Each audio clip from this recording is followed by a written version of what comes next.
Community Recovery Fund.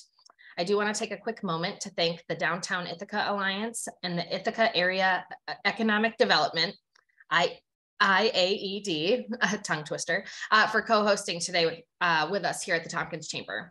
So I'd like to first introduce the president and CEO of the Tompkins Chamber, Jennifer Tavares, to help us get started. And thank you so much all for coming.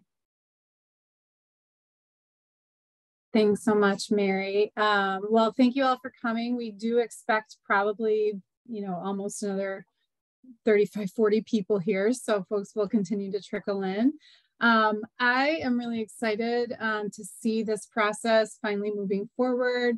I'm sure many of you have been watching along for quite a long time as the county worked its way through determining how they were going to set this process up, finding the right consultant and navigating getting the administrative back end for this established. I am excited that Tracy Verrier is our person that's helping our community navigate through this process and is available to many of you to support you as you consider applications and go about this work. Tracy has a long history in chamber and economic development work and is a friend from many years here working in nearby counties and other communities. So I know she's familiar with our area, familiar with the economy of the region and what businesses need in our area. And so I'm excited that Tracy from MRB Group is here to help us dive deeper into the Tompkins Community Recovery Fund and is also providing direct technical assistance to potential applicants. So without further ado, we'll turn it right over to you, Tracy. Thanks for making time for us today. Yeah, thank you for having me and for getting this all put together. I know it was a kind of a quick turnaround, so I appreciate you being flexible and working with us on this. If people have questions throughout, since it is a large group, please just pop those into the chat for now. And then if we have enough time, we'll do some Q&A at the end. I'll try to leave some time for you. But if your information or your question is in the chat, we did just recently launch an FAQ document on the program website. So I'll be incorporating any questions from this webinar into that FAQ. And you can, if we don't get to your question, you can check back there over the next few days and potentially get the answer to the question that you have. So please do use that chat actively. With that said, I am going to do just a couple of, I will get to the website address, I promise. I have just a couple of slides to run through, and then I'm really going to use the guidelines and the application document to tell you more about the program and how to go about applying. I do recognize that this program application is a little wonky for small businesses, so I'm going to help to try to give you some pointers as you move through. This is unfortunately the danger of trying to have a bunch of different types of applicants in one program. So we did the best we could, but I'll show you a couple of tricks along the way for your particular applications. So this is what we're going to cover today. I'll go through a few things pretty quickly, but like our team, this is our team. Michael and Matt are really well experienced in economic development and municipal services. I am the project manager. I'll be your primary point of contact during the application phase. Someone from my team, Emma, is also going to be helping if the inquiries get to be a little bit too much for me to keep up with in an efficient way. So I might also direct some of you to Emma if that becomes a problem. And then Scott Berto is with WCP Consultants. He's our subcontractor. You'll deal with him more so if you're awarded in the reporting and monitoring phase, but this is his face, so you know who you're dealing with down the road. These are our contact information. I will say I do very much prefer if you shoot me an email first rather than just calling directly. That just helps me to manage the workload a little bit and make sure that I can schedule enough time for you and that we're not trying to rush through a conversation if I only have 2 or 3 minutes before a next meeting or whatnot. So if possible, please do shoot me an email first, and then we can schedule a time to talk if we need to, or if we can answer any questions by email, that's fine too. So this is the anticipated timeline. We are in the application phase of this. So it launched ended up being September 8th. We've done 2 information sessions so far. This is the 3rd. And I'm providing on a daily basis technical assistance and support to applicants. So don't hesitate to reach out. It might take me a day to get back to you, but please do reach out if you have questions or if you need help with the application. If you're able to get a draft to me by October 15th, I can commit to you that I will provide you feedback on that draft before the application deadline. This is optional. You don't need to submit a draft by the 15th. That's really just if you would like to have that feedback and potentially make some adjustments before the final submission.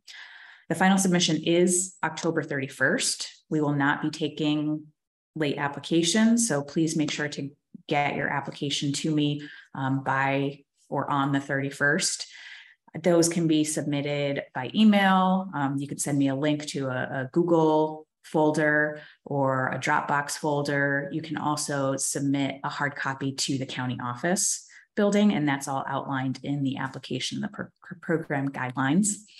From there, we'll be heading into review and scoring. It's a 3-stage approval process. So basically, the consultants will do an initial review for eligibility or any issues with eligibility or eligible activities, as well as do some preliminary scoring and underwriting. Our preliminary scoring is really just to help the actual scoring process go a little bit faster once it gets to kind of group settings. So know that our preliminary scoring is not final. We're just trying to get the ball rolling, essentially. Once that process is done, we do have a few committee meetings set up. There is a committee of the legislature. It is made up of legislators, and they will review all of the applications, and they will do the actual scoring. So they'll use our preliminary scoring as a foundation for that conversation, but they actually have the scoring power here. And once the scoring is done, they'll make funding recommendations to the full legislature. The full legislature will review those recommendations from the committee and make the final award decisions. We are hoping that award decisions will be made at the December 6th legislature meeting. But if there's any kind of tie-ups in the process along the way, it might get pushed out to January, but we are hoping and aiming for this December timeline. After that 6th meeting, all of the applicants will receive some form of outreach, letting them know where they are in the process, if they were awarded, if they weren't awarded, or if there's some additional discussion to be had. Then we'll get into grant contracting. December and January is when you'll work with myself and Scott on getting contracts put together and the county staff to get your contracts put together. And once you have a contract, you can move into your project delivery and the monitoring and reporting stage. Some key acronyms that you'll see in the program guidelines and that I might say out loud today are QCT. This is the one that is potentially carries the most questions, but these are qualified census tracts. This provides some additional flexibility to, if your business is located in one of these census tracts, it provides a little more flexibility around qualifying for the program, as well as what you can do with the funds. These census tracts are determined by a federal agency, HUD, which is Housing and Urban Development. So we have no control over what is a QCT and what is not. This is determined federally. These other 3 acronyms or terms all relate to the funding source for this program. So ARPA is the American Rescue Plan Act. That was a recovery bill that was passed and funding that was passed by the federal government, by Congress and the Senate to put money for COVID relief into communities. Part of that was the state and local fiscal recovery funds. These are the funds that flow directly into local governments for use under a specific rule or regulation, which we're going to call the final rule. So basically, the final rule is the regulatory framework that this program exists within. And just know that that is the end all be all. We have to follow that rule. We have some flexibility locally to do certain things, but if the final rule does not allow for something, we cannot do it. So just know that when I say final rule, this is what I'm referring to, and this trumps anything that we have written locally. So if there's any discrepancies, we have to follow the final rule at the end of the day. So just know that that's what I'm referring to is the regulations around the program that are dictated by the federal government. This is the program website. There's been a couple of changes since I took this screenshot, but the link is at the bottom. And if someone is able to put that into the chat, that would be great. But it's basically, there's also a banner on the homepage of the Tompkins County website that will bring you to this page as well. On the left-hand side is the document menu. So this is where you can find the guidelines, the application, some overviews. You can see this is where all the recordings from the sessions will go. And then this is also where that FAQ document is now. This menu, if you're on a mobile device, is below the content of the page, not to the left. So just know that. Okay, those are the slides. So we're going to get into the meat now. I'll run through a few things in the program guidelines. Basically, this document is the rules that you should know about and the things you should know about the program. This is available on that website. And I'm just going to scroll through until we find something interesting. Basically, you've got the overview of what it is, what it's intended to do, the anticipated timeline, which we're not going to go through the whole thing today. One thing to know is that if for whatever reason, all of the funding isn't awarded, we may open additional rounds and offer the opportunity to apply again, but we're not guaranteeing that at this point. So if you can get your application in by October 31st, but don't forget about it after that. Keep an eye out for additional rounds should there be additional funding that can be put out there. So one thing that you really need to focus on in your application, because it's important for the scoring, is the program priorities. These are listed here in the guidelines, and these are set by the legislature. This is what the legislature feels is important for this funding source.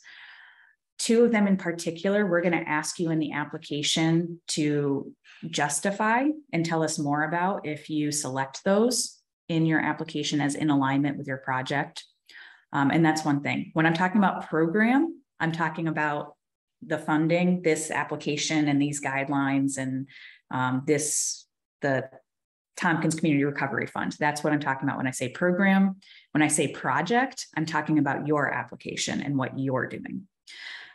So that being said, if you are in alignment with either addressing the long-term needs or identified gaps in the community, we're going to ask you, what is that gap or what is that need and how are you filling it?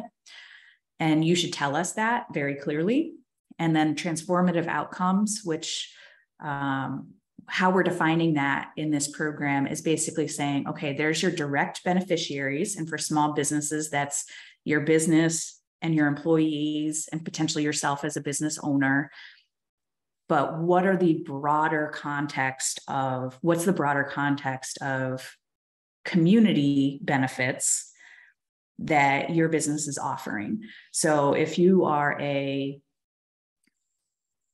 source of fresh local foods in what would otherwise be a food desert, that would be a transformative outcome, because if your business were to go away, there's a whole community that would no longer have local access to fresh foods. And so when you're thinking about transformative outcomes, it's okay, what does this mean for the community beyond my own business? And if you align with that, it could be fresh local foods, it could be something else. That's just an example. But tell us about it. Tell us why you have a broader impact on the community around you. Another key point is that obviously this program is supporting Tompkins County, so you have to be located in Tompkins County to qualify. So anyone on the webinar that isn't located in Tompkins County, I'm sorry, but this is for Tompkins County businesses. However, your customers, as a small business, your customers can be outside of Tompkins County. You don't have to solely serve Tompkins County residents in this context. Okay, so again, more stuff that's maybe interesting to know, but not necessarily important for the context of filling out an application. I'm just going to scroll through here. Again, this final rule for the state and local funds from ARPA, that takes precedence over anything else. So if I made a mistake here in these guidelines and they don't quite align with the final rule, then we have to follow the final rule versus these guidelines. The final rule is complicated, and every day I'm reading through it again to try to clarify things and learn new things. So bear with me. I appreciate your patience, but know that that has the final say here. As far as the funding levels go, there is no maximum request. You can request as much as you want, but know that there's only $6.5 million here. I say only, but if you request $5 million, you're not going to get $5 million, I wouldn't think. I don't know that for sure, but I wouldn't think so. So keep in mind what you really need to sustain your business and to help your business become more resilient, but in the context of the entire program and the amount that's available. I can't tell you an average grant amount either because we haven't done this program before, so I don't have any data to come up with an average. I can tell you that the legislature is interested in funding kind of 3 separate categories of projects. We've got a smaller category, which is $10,000 to $25,000 of requested funds. This is going to be the easiest application, but it also has kind of the shortest timelines. We have a middle group, which is $25,001 to $250,000. And then we have projects that are requesting over $250,000. The legislature is interested in dividing the funding, not quite equally, but among these 3 categories, so that they're ensuring that they're funding both big projects and small projects. They want to make sure that small businesses are benefiting, not just, these large construction projects that might come in. You are not required to have matching funds. It will help with your scoring if you provide some sort of a match. So that's some way of showing that you're also investing in your business or you're also paying towards operating costs from your own funding as opposed to just requesting grant funds to do whatever it is your project is. And the way that we're calculating match is just as a percentage of the grant amount. So as the example here shows, if you're requesting a grant of $100,000, $25,000 of match is a 25% match for easy numbers. So again, the match is optional, but it will help with your scoring. We can look at it in a bunch of different ways as to what is match or what are the sources of match. I don't think this will affect any of the folks on this call as small businesses, but just know that this program cannot match other federal funds. So if you're applying for another federal grant to do some sort of a project, when you are filling out that application, you cannot use this grant funding as match for that program. So eligibility in terms of small businesses specifically is that your business has to be under 100 employees and it has to be impacted or disproportionately impacted by the pandemic. And when we're talking about impact, we're talking about a negative economic impact. You also have to have been operating prior to the pandemic to qualify. So we are not doing any startups. If your business is not in operation yet and you're looking for startup funds, this is not going to be the program for you. In defining impacted, it means that you can document some sort of financial impact that resulted specifically from the pandemic lost revenue, increased costs, like if you had to buy a lot of PPE to be open, if you were shut down for a period of time, like so many businesses were.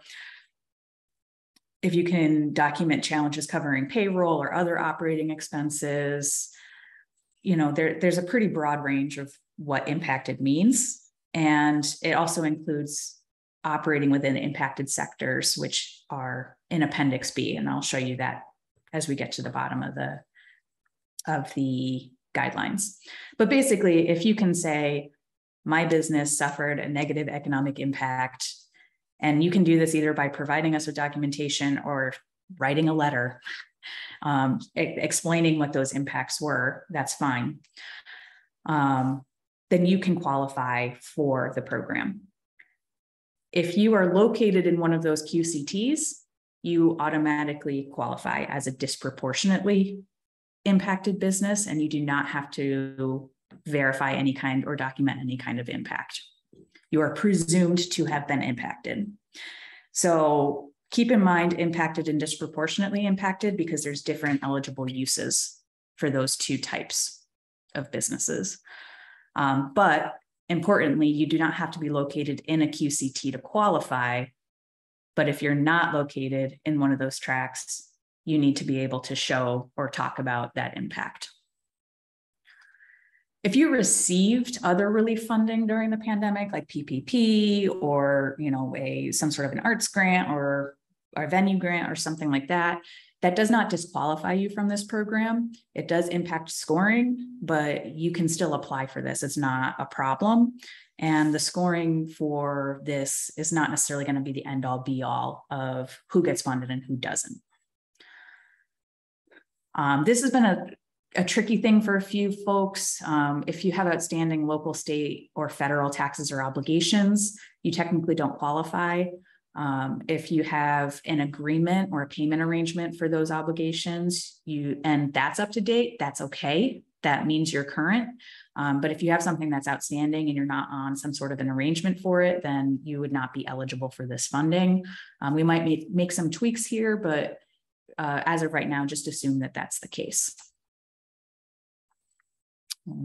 These are the kind of the types of projects that the county is interested in, but it's not a comprehensive list. They definitely want to support small businesses. That was one of the things that was really important up front when they were setting up the program.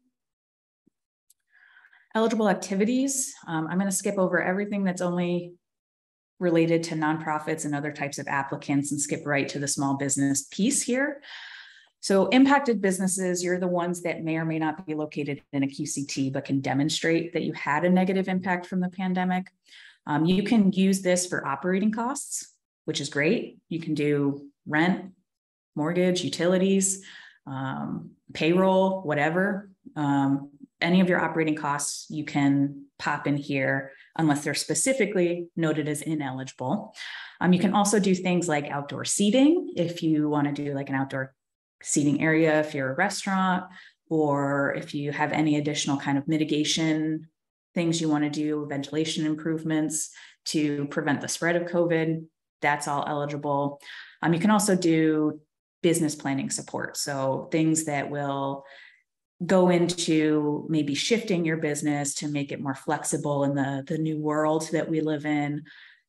Those types of costs are also eligible. If you are in a QCT, remember that makes you disproportionately impacted, and that opens up a whole nother set of things that you're eligible for, including renovations of your space, storefront improvements, facade improvements.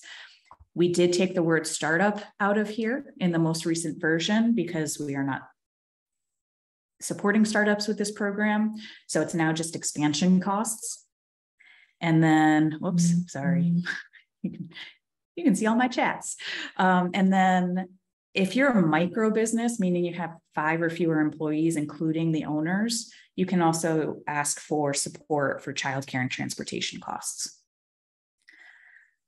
If you're requesting less than $25,000, we are asking that you have your project complete by December 31st of 2023.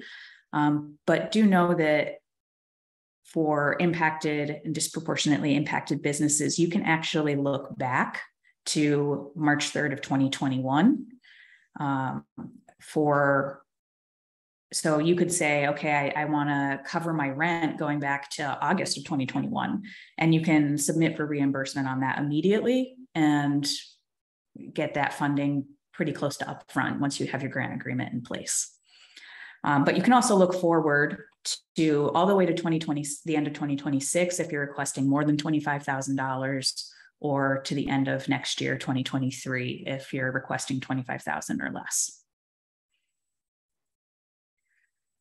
Ineligible activities, the two I'm going to specifically talk or point to are revenue replacement and consolidating or paying off debt. So you can't pay off debt. You can pay your mortgage payment, your monthly mortgage payment, but you cannot pay off your mortgage. And then revenue replacement. So having lost revenue makes you eligible as impacted, but you can't just dump this money into kind of a rainy day fund or a reserve fund. You really need to tell us how you're spending it, because it is a reimbursement based process for the most part. More stuff you can look at later. One key heads up is that this is a public process, and everything is going to be public and subject to FOIL and open meetings law, with the exception of proprietary and financial information. So if you send us your financials, that we can protect as confidential. If you have any other proprietary information that you're going to send with your application, please tell us that it's proprietary, because that way we can also protect that. But generally speaking, these applications are going to be public information and discussed publicly. So just keep that in mind. Don't give away any secrets. The legislature will have the option to award amounts less than what you requested. So just be aware that if you request $100,000, they could come back and say, okay, we'll fund $50,000. So you may or may not get the full amount that you requested. As for scoring criteria, this is primarily how award decisions are going to be made. The key piece is alignment with program priorities. So in the application, we have all of the priorities listed. The more you can check, the better you're going to do here. But the legislature and the legislative committee will make the final kind of decision about how well you align with their priorities. And that will be reflected in this 25-point score. If you're an MWBE or a veteran-owned business, this would count towards, and that doesn't have to be certified. You don't have to be a certified MWBE. Just make sure you check that on the application, because that will come into play for the second scoring criteria, which is addressing the needs of underserved individuals, families, and communities. But this could also relate to what it is your business does.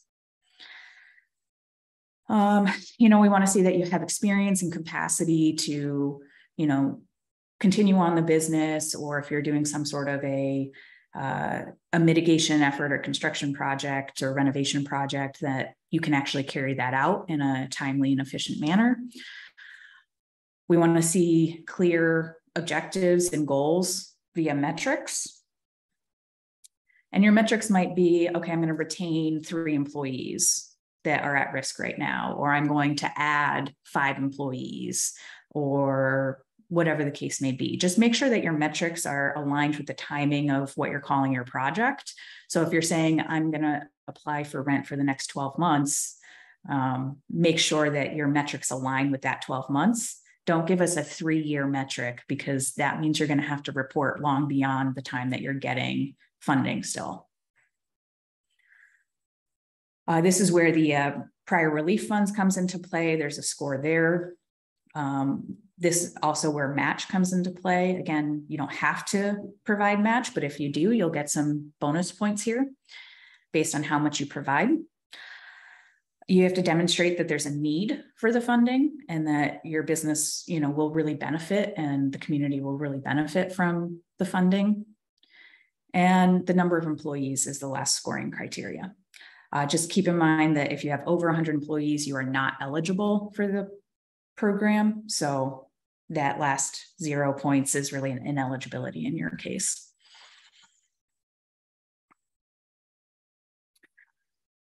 The program is set up as a grant reimbursement. So what will happen is once you're awarded, you'll have your grant contract, and then you'll need to, you can on a quarterly basis submit receipts and proof of payment for whatever it is you included in your budget. You would need to submit proof of payment to get a reimbursement. This is how the county generally operates. So it's a pretty efficient process. But you could, if there is, a real cash flow issue, you can either include some operating costs looking back to March of 2021, or you can submit a letter requesting upfront payment for some of the expenses that you have in your budget. But yeah, generally speaking, it'll be reimbursement based, and it'll just be a matter of saying, okay, here's my utility. I paid NYSEG. Here's the email they sent me saying that they received my payment with a form, and the county will cut you a check. So Scott will be helping to manage that process as well for funded programs or projects. There will also be quarterly progress reports. So there will be a form that includes information that they need to collect for their ARPA reporting, the county's ARPA reporting, but also aligning with the metrics that you include in your application. So you'll do that on a quarterly basis. I don't expect it to be a terribly onerous process, but we don't have a template form yet. Contacts. And then the appendix that I wanted to show you, the QCT map is here. And then the impacted industries. If you're in one of these NAICS codes, you would qualify automatically, even without showing some sort of impact. So it's kind of the same concept as being in a QCT.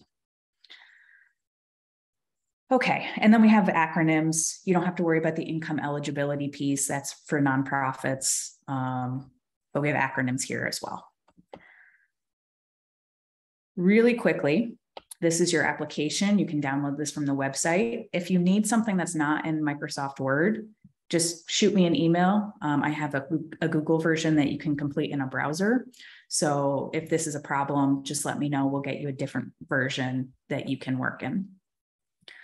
Again, it's got the deadlines, contacts, how to submit. If you're emailing me, do not zip your files. I will not get them. So just send me the Word doc and any attachments you have as individual files. This all should be pretty self-explanatory in terms of it's just information about your business and who you are, who the primary contact is.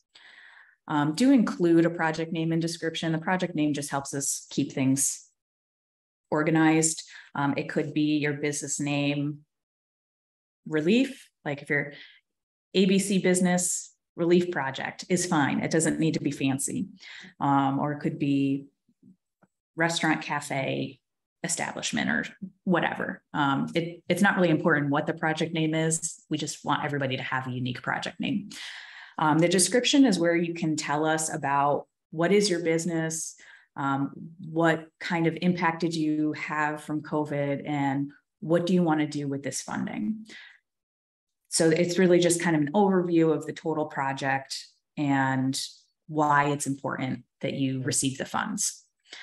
You're going to want to use this grant activity businesses only section. And if you're doing the business planning piece of the activities, you would actually pick this one, technical assistance counseling. I guess we got a little hasty, or I got a little hasty with how things fit, and that's not totally clear here. So just know that this is also the business planning item, this one here. Mark all the ones that you're going to use, and these ones with stars are the ones for businesses and QCTs. Give us your business address. If you are in a QCT, tell us which one. We can look it up, but it's just easier if you tell us. And then what I'm advising small businesses to do with these two questions that are about beneficiaries and serving underserved individuals and communities, is I am telling folks to, for this first question, talk about your business, your employees, directly who is benefited by the funding. So you, your business, your employees. And then for this second question, if there's, remember we're talking about those transformative impacts. So who are your customers? Who else in the community is benefiting from your business being there? That's what you should talk about with this second question here. And then this is where you tell us which of the priorities you align with. If you choose the transformative outcomes or the addressing critical needs or identified gaps, this is where you will tell us about those and justify it. Don't assume that we're going to understand. Justify what those needs are, what those outcomes are, and why your project will create those outcomes. This is the budget table. So generally speaking, most small businesses are going to be in the operating cost line. If you are in a QCT and you're doing renovations, obviously you would use the construction and renovation line. If you're doing that business planning or technical assistance, that is this line here. So generally pretty self-explanatory, but these tables get tricky. So if you run into trouble, just let me know and we'll work through it. So this first column is what you're requesting from this program, from the grant.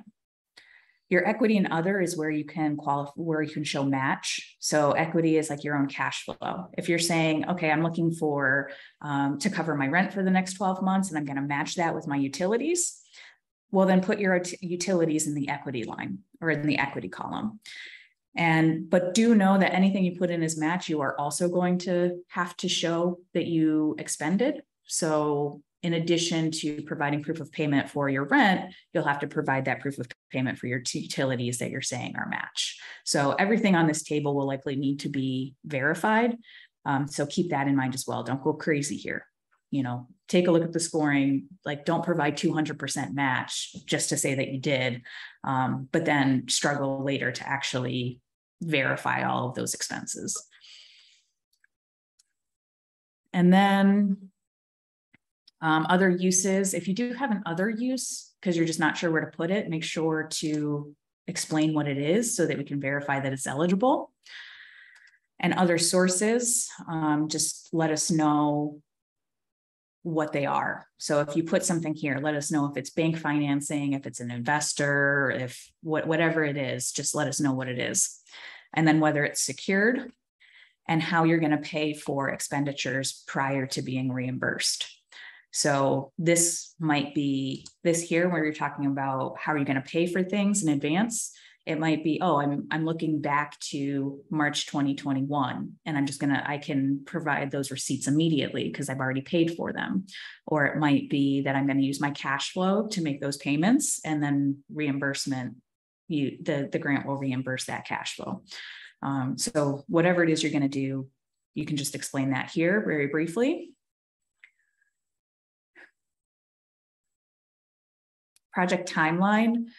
If you are looking, so assume that you'll have a grant contract by January 31st, 2023. And if you're looking for 10 months or we'll say 11 months of rent, you would say February 1st to December 1st or December 31st as your timeline.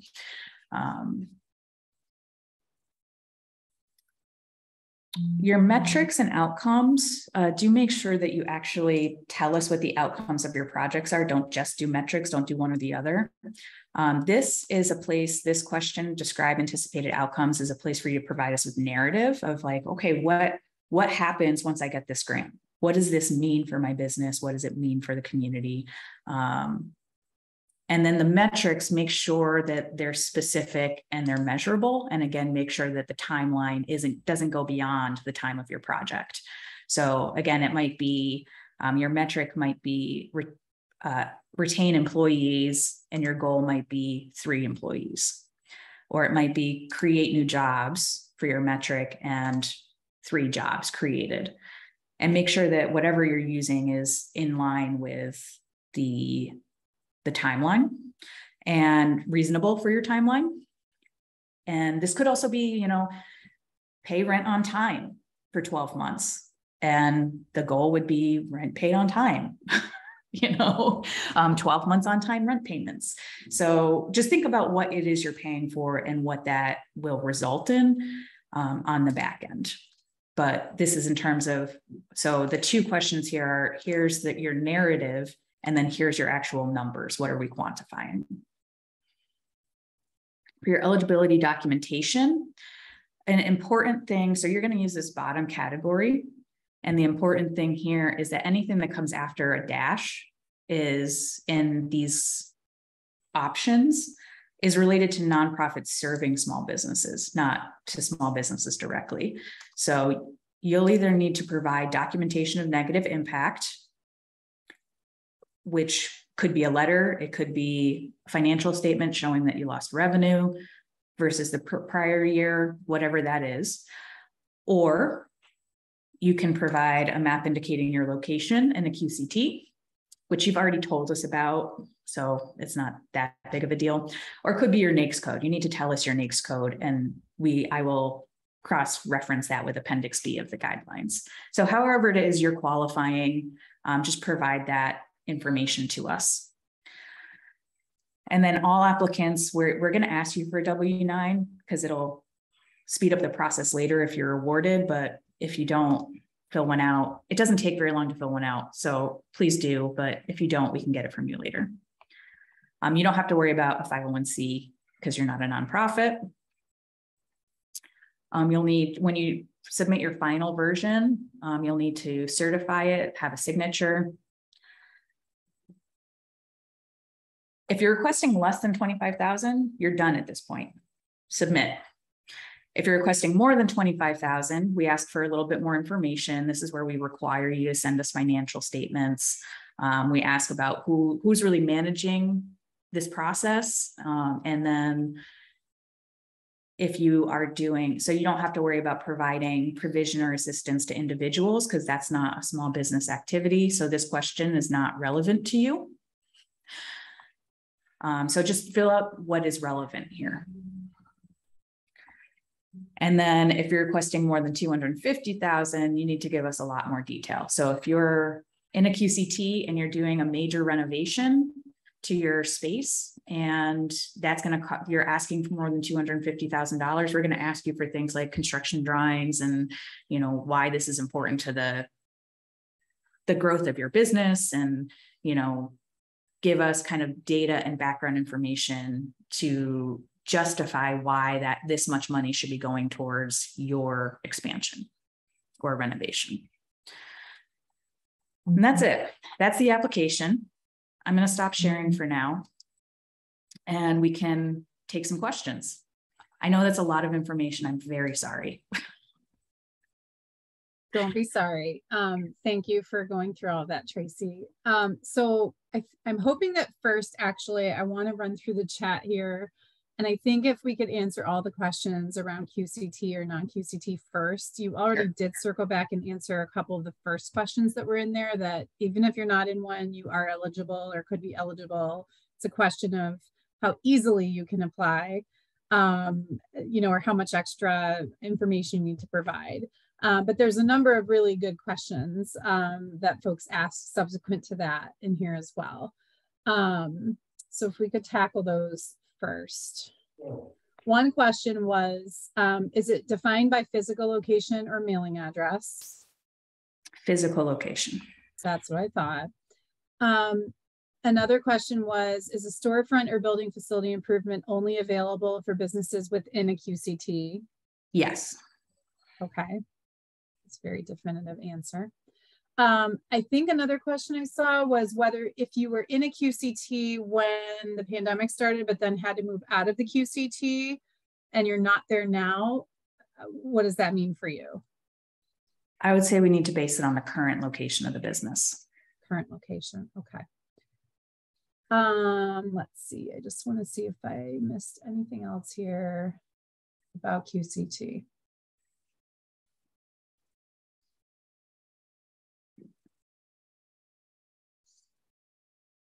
I think I caught them all. If anyone has any other clarifying questions on that topic, please pop them into the chat and we can circle back to them.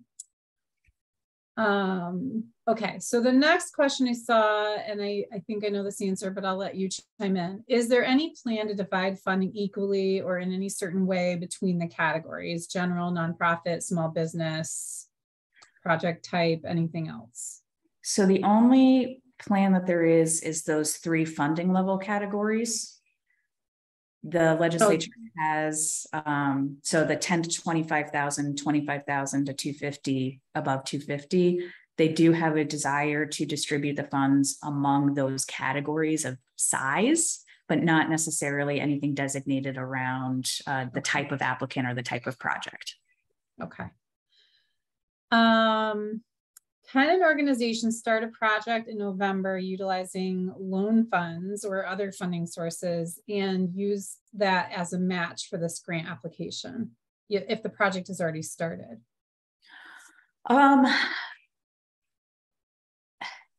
Yes. One thing to just keep in mind is that you'll want to make sure you keep good documentation of those payments that you're making, and that you're able to justify that you need the funding. So remember, level of need is a scoring criteria.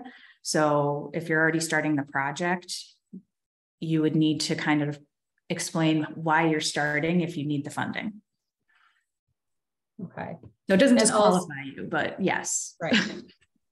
And sort of the tough thing about that is that if you then do not get the funding approved, you have to figure out how to do your project on your own. Correct. Right, or identify other funding sources. Okay. What about someone who opened during the pandemic due to necessity because of a lost job? Would they be eligible if their business didn't already exist before March of 2020, let's say? No, we've kind of said before that you had to be in operation prior to the pandemic. That makes it much easier to qualify what the impact was to the business, but also, you know, that it was somewhat of a surprise. Okay. So there were a couple of questions. You were talking about eligible matching sources at one point, and I wanted to clarify. You mentioned that this funding could not be used to match other federal funding sources if you were applying for them. Mm-hmm. And I assume the same is true if you already happen to have federal funding sources in hand or committed, you could not further leverage those as a match in your application for this funding, or mention them as a match. Does it work both ways is my question. It does not work both ways. Good. We will take other federal funds as a match for this program. You just can't match other federal funds with this program. Okay. I know that's a little bit confusing, but if you have federal funds that you're already putting into a project, that's fine for this because we don't require a match. So it's a scoring criteria. It's not something that's required as part of the program. Whereas for federal funding, that match is probably required and they don't want to double dip into a project. Okay. Thanks for that.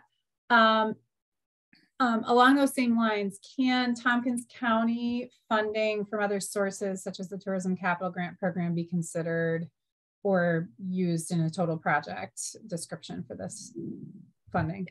Yep. Okay. Yep. So let's see, a couple of eligibility questions. Are religious institutions eligible? I'm sorry, what kind of? Religious institutions. Oh, this one I need to clarify. I'm going to clarify this next week and I'm going to put it into the FAQ. Okay. And I do think it's, I don't know whether all of those are set up exactly the same way, but I do think if there's any nuances around exact organization structure or filing status, et cetera, yes. For anyone else, you know, I had asked Tracy some questions early on about filing statuses of certain types of nonprofit organizations. Some are eligible, some are not. So if there's any nuances there, I'm sure it would be beneficial to try to answer those too. Right. What about municipalities within the county? Are they eligible? Mm-hmm. Municipalities are eligible. The program is not funding county departments, but other municipalities and government entities are eligible. So it could be like an IDA or a quasi-governmental LDC, that would be fine. I think this person might mean more like the actual town of Yes. blank. Also, Okay. also Just eligible. checking. Okay. Yes. Great. Thanks. Operation and maintenance, this is in quotes, are not eligible, but operating costs are. Can you clarify?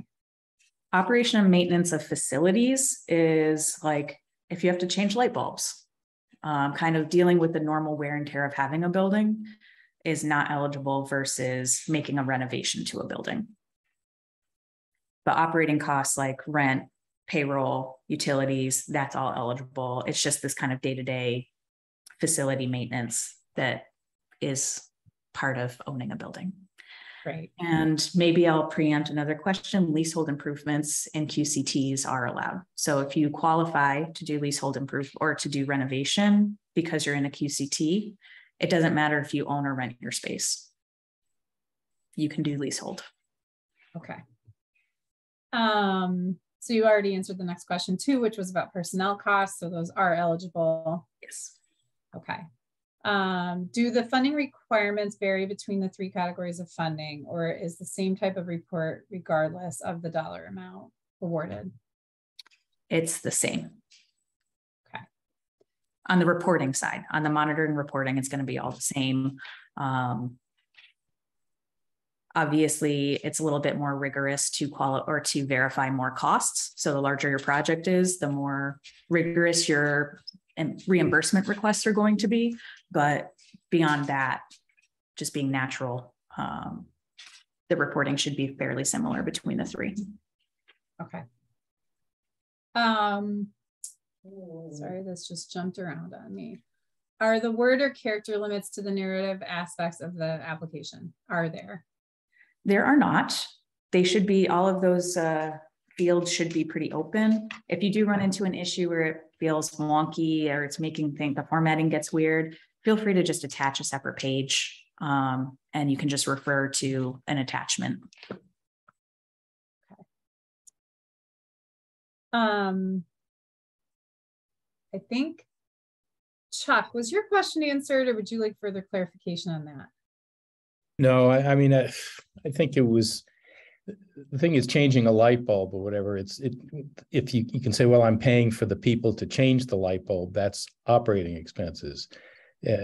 So I think it's a real nuance about, well, you can't pay for the light bulb, but you can pay for the person who's screwing it in. Is that a simplification of that?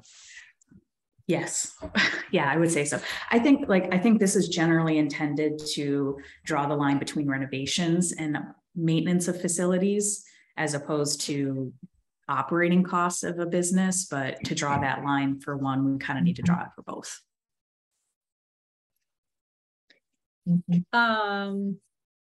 So I know the answer to this question already because I've asked you before, but can one business submit more than one application? For example, one that recoups past costs and one to support new initiatives or growth? You can. I would say if it's all going towards the same outcome, combine it into one application. You know, if we get a lot of applications and the program is oversubscribed, there may be a feeling that funding multiple applications to the same organization doesn't necessarily make sense, that we want to spread those dollars around. So if you can combine it into a single project that makes sense, I would do that instead and ask for what you need under one project. But if they are truly very divergent, and one is really just, I need this to keep my business open, and the other is, this is new and exciting. If you can't really draw a line there, then you can do multiple applications, but try to draw the line if you can. And just a quick follow-up on that. So let's say I do combine it into one application and I ask you for a bigger lump sum of money. And then let's say I am awarded half of that money. Do I get to pick which of those initiatives or where that money needs to go? Or do we negotiate before the final contract what the outcomes of my, what my final application will be? I would think that would be part of the grant contract conversation. So I think unless the legislature specifically says, you know what, this component is what we feel aligns with the program, unless that's the case, I would say that would be part of the conversation of the grant contracting. If it's more of just like, okay, you know, they ask for 100,000, we're only going to give them 50, then I think there's going to be space in that grant contracting discussion and negotiation to make those determinations. Okay, thanks.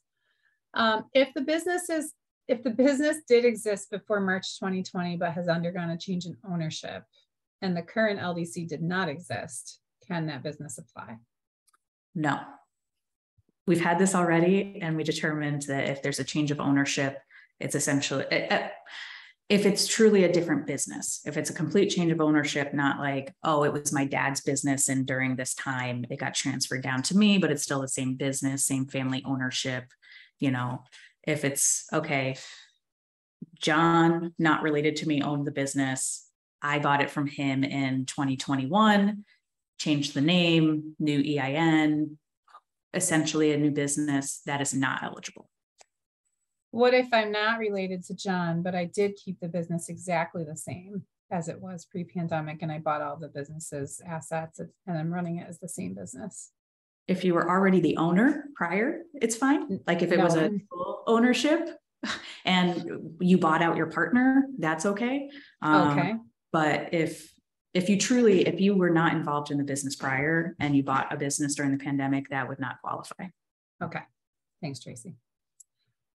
I think we know the answer to this, but can a nonprofit qualify if they're not located in the QCT, but all the recipients of their services are inside the QCT? I mean, in any case, they can qualify. I think the question is more, which avenue on the grant application are they subject to?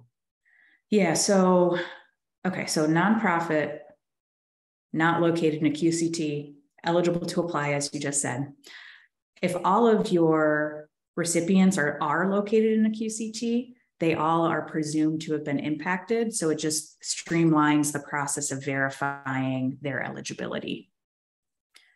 Right, because otherwise, and I would just encourage anyone who is a nonprofit to go back and watch the other session, because there's a lot of relevant questions in there, but you may need to go through and qualify every one of your beneficiaries or the people you're providing those services to.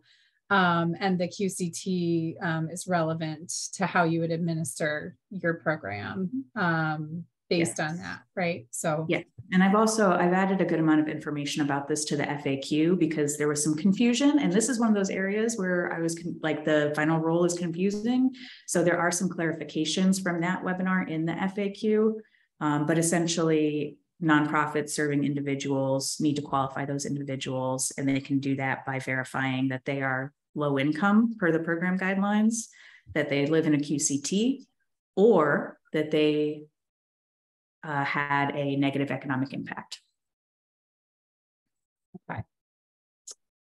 Are expenses attributable to the pandemic, such as outdoor dining, eligible for reimbursement if they were made after March of 2021? Yes. Not 2020? Yes. I want to make sure that's not a typo too. So Vicki, feel free to chime in. Yes. Okay. And then can nonprofits and businesses partner on an application, or who should be the applicant in that case if there's an effort to partner? So if there's an effort to partner, look at the eligible activities for who is eligible. So if it's really only an activity that's eligible for a nonprofit, make sure the nonprofit is the applicant, because the business eligible or activities are pretty limited. So if there's a partnership there, make sure that the one who is the best aligned with the eligible activities is the applicant. And then subrecipients and contractors are allowed. And there's some very specific language about who is a subrecipient versus a contractor. But a business could be a contractor, or they could be a subrecipient if they're conducting an eligible activity for a business. So, and basically the difference is subrecipients still have some programmatic decision-making opportunities, and they can decide how that money is distributed, whereas contractors are really just providing a service towards the implementation of the project. So a business could certainly be a contractor to a nonprofit for some sort of a good or a service in the implementation. Okay, thanks. I actually, so there's been a couple of questions about the 100 employee number is the cap of 100 for both nonprofit and for-profit companies? Is it the same? The 100 cap is only for businesses, small businesses. Okay. Nonprofits can have as many as they want. Sure.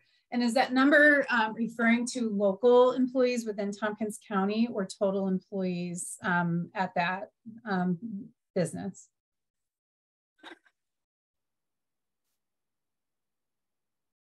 I'm gonna ask this question next week too. My gut is that it's total national, especially if it's, because it has to be an independently owned business. So you can't be like part of like a chain or something like that. And the key is that it's a small business. So I would say nationally, but if that is different, I will update the FAQ. I've got a meeting next Tuesday morning where I'm going to go through a lot of these questions. So maybe next Tuesday afternoon, check the FAQ and see if there's any clarifications there. Okay. So another question I just got is whether a business owner who has a disability, whether they're considered as part of the diversity and equity component in the application. Sure. Yeah. Okay. Can you clarify when program expansion is eligible and when it is not? So program expansion. So I think this is in relation to nonprofits, more so than businesses, but no, small businesses. I mean, it's in two categories. I mean, under the ineligible projects, it says, in eligible projects, expansion is okay if you're in disproportionately impacted area. But under ineligible projects, it says existing programs are ineligible except where they are being expanded. So I see it as both eligible and ineligible. So the expanding programs is relevant to nonprofits. It's not relevant to small businesses.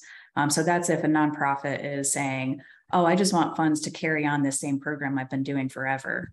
That's what that's referring to, as opposed to the small business expansion piece of it. So QCT small businesses, business expansion is eligible.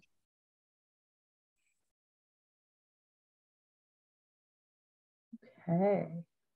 I think we might have gotten to the end of our questions. Does anyone have any other final questions before we go for Tracy? I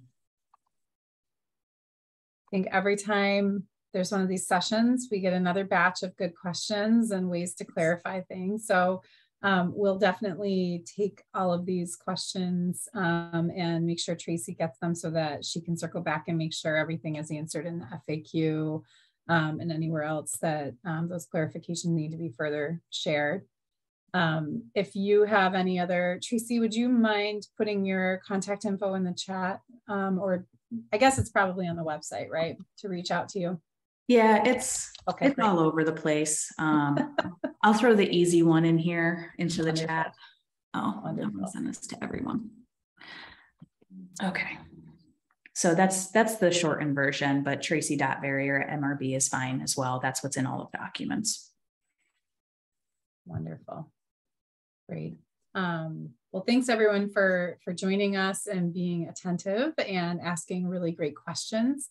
Thank you, Tracy, for your time and for all of the hard work you're doing on this. It's a lot. So I don't envy you, but I'm really grateful to you at the same time. Thanks to IAED and the DIA for partnering to host this, and for Tompkins County, of course, for making these funds available and prioritizing business needs and economic development projects as they go through the process as well. So I'm excited to see where things go, and some people get both relief and also do really interesting work in our community with these new investments that folks will hopefully be receiving in the next 6 months or so. So thanks again, everyone, for joining us. Thanks, Mary, for your work putting this together for us. And I think we're ready to sign off. Okay. Thanks, everybody. Have a great day, everyone.